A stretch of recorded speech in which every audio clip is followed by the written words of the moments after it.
Hello. Welcome back to Kaftan in the kitchen. Look at this beauty, guys. Seriously. This is one of my better kaftans. I don't want to get it dirty. I'm making crudo, okay? Welcome to Kaftan in the kitchen, number 7. Notice how the gloves accentuate the greens and the purples in my dress. I'm wearing gloves, not because I'm going to the opera, but because I'm handling raw fish. Okay, so we're making Hamachi Crudo. So we have a wonderful fishmonger market in California. It's called Santa Monica Seafood. I'm sure that they would ship across the country if you wanted them to. And they have excellent, excellent fish. So this is hamachi. This is sushi grade. Always ask your fishmonger if it's sushi grade before you serve it raw. If they say, well, maybe there's a good thing that you can do. I never want to encourage you to freeze fresh fish, but if you freeze fish that you want to serve raw, whether it's hamachi or tuna or salmon, if you freeze it, it will kill any organism that might be in there. So that's a safety. So if you're paranoid about getting sick from raw seafood, that's one thing you can do. Okay? So all I'm doing is I'm just getting the excess moisture off of this crudo, this hamachi. Okay? And I have a clean cutting board, and I'm actually going to just cut off this piece right here because I want to just start in the middle, okay? So we're going to cut very thin slices. Okay, so let's just put one right here. This is going to be our little tasting plate, Parks, okay? Okay. So you want to use a nice kind of sawing motion, okay? And you can make them as thin or as thick as you want. I don't like them too thick. Okay. This is such a, healthy appetizer. It could also be a dinner, depending on how you're eating and what you've had that day, with a salad or something, or some nice soup. But it's really clean, it's raw, it's healthy. Fish is amazing for you. It's great in the summer, of course. We're having kind of a heat wave here in LA, so that looks really beautiful.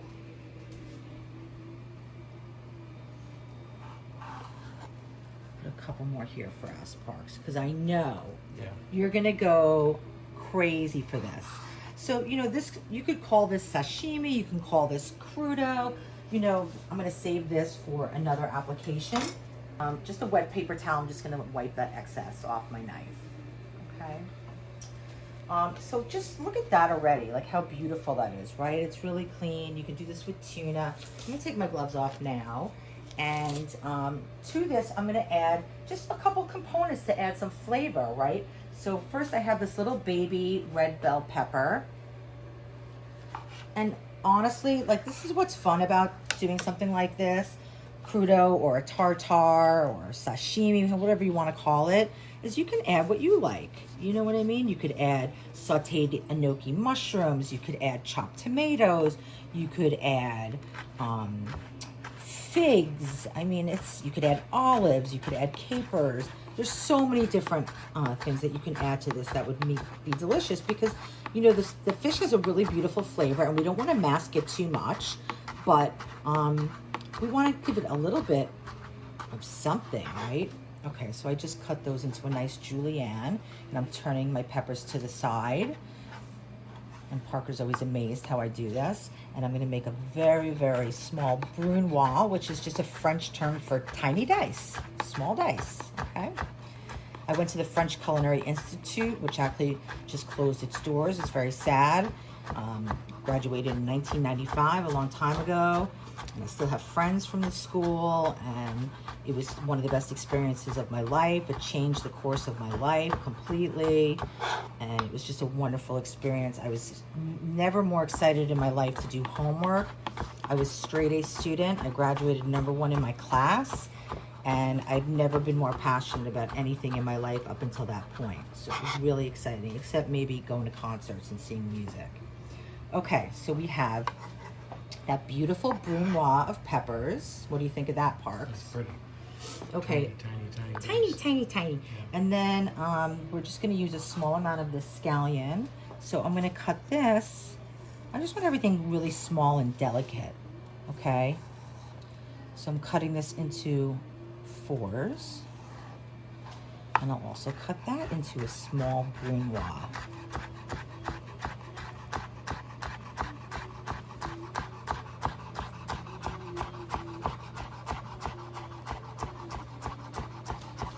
Always fascinating how you get your fingers out of the way.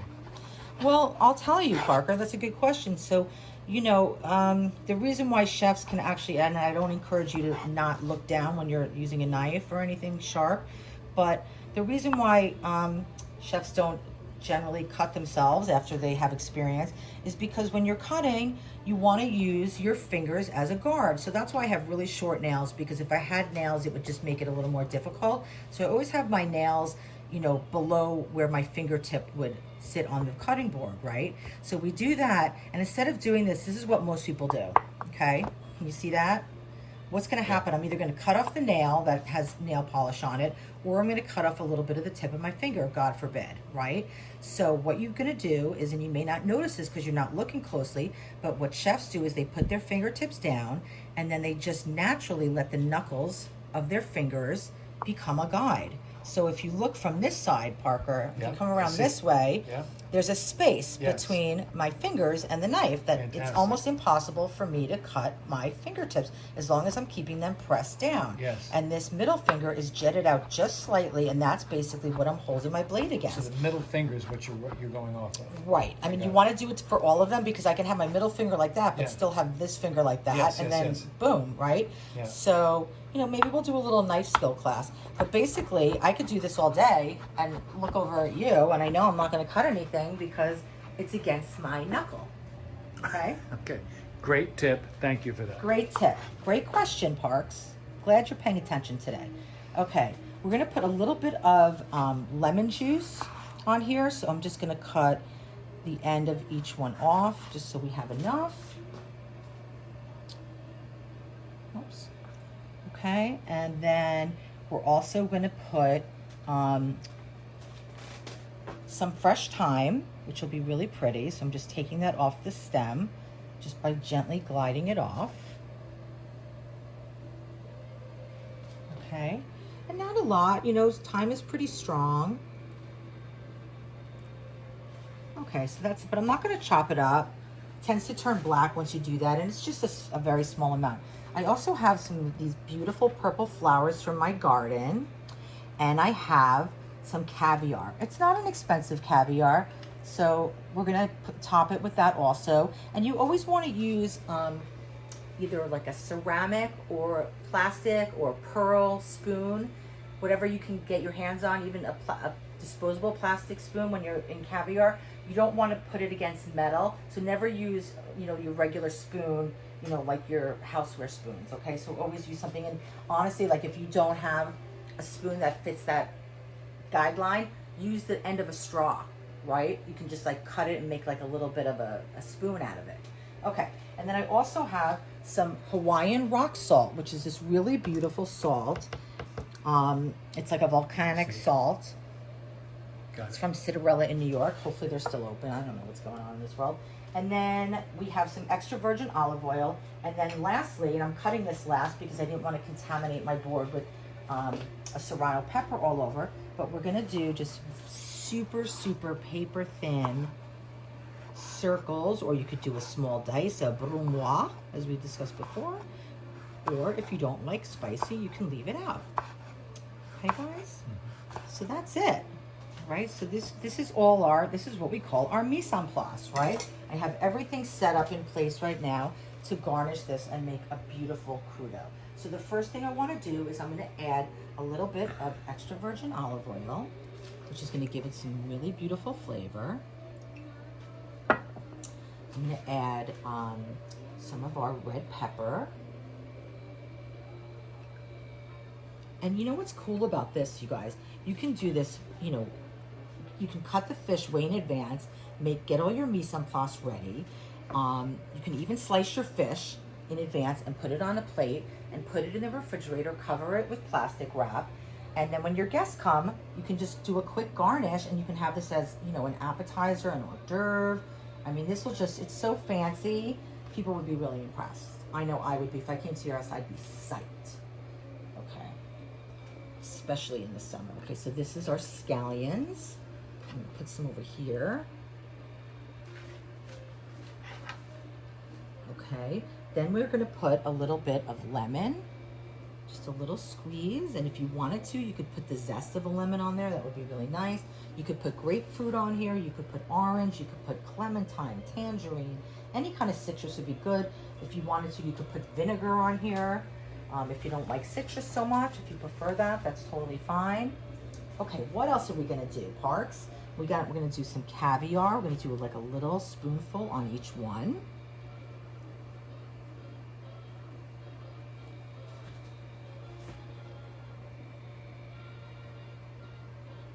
See, I was tempted to use something to get it off of the spoon, but I'm using a lemon. Okay. Let's get a little more on this guy.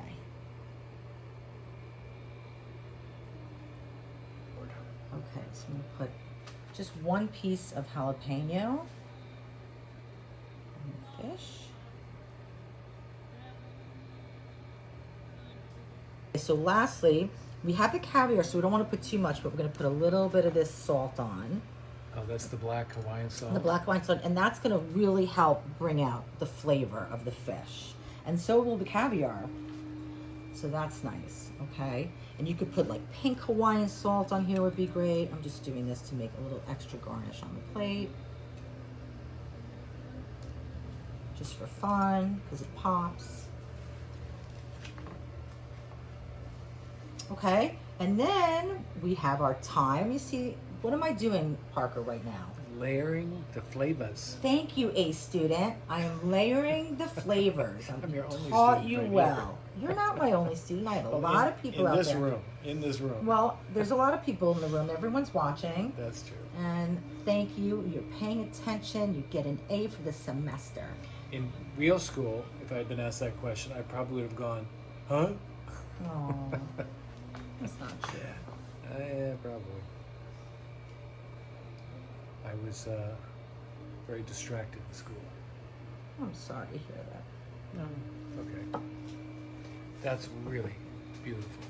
That's the dish, guys. So, you know, honestly, I know I say this all the time, but my God, you can do this. Hello, you can definitely do this. All you have to do is go to your fishmonger and get a beautiful piece of sushi grade fish. It's super easy to slice. I didn't even have to clean that fish. It came clean for me. And, I mean, isn't that exquisite, Parks? Yeah, it's really gorgeous. Okay, so I'm going to take a little taste of this. Yep. I'm curious to see your reaction.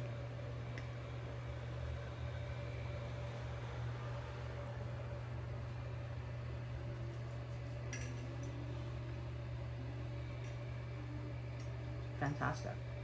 You want to taste it, Parks? I'm dying to taste it. Okay. Here's your bite.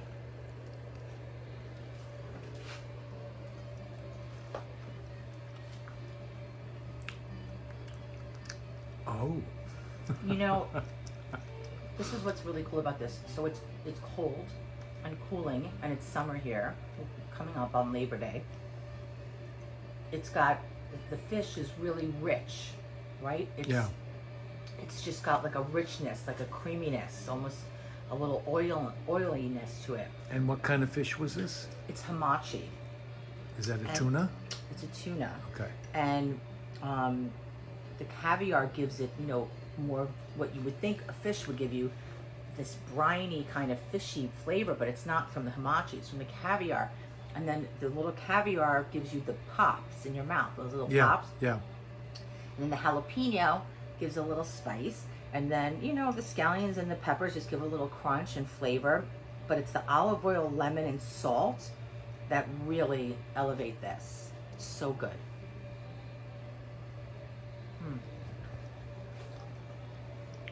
You want that one? Yeah. Okay. So, what do I say, guys? You can absolutely do this. Please try it. Let me know how it goes. See you soon.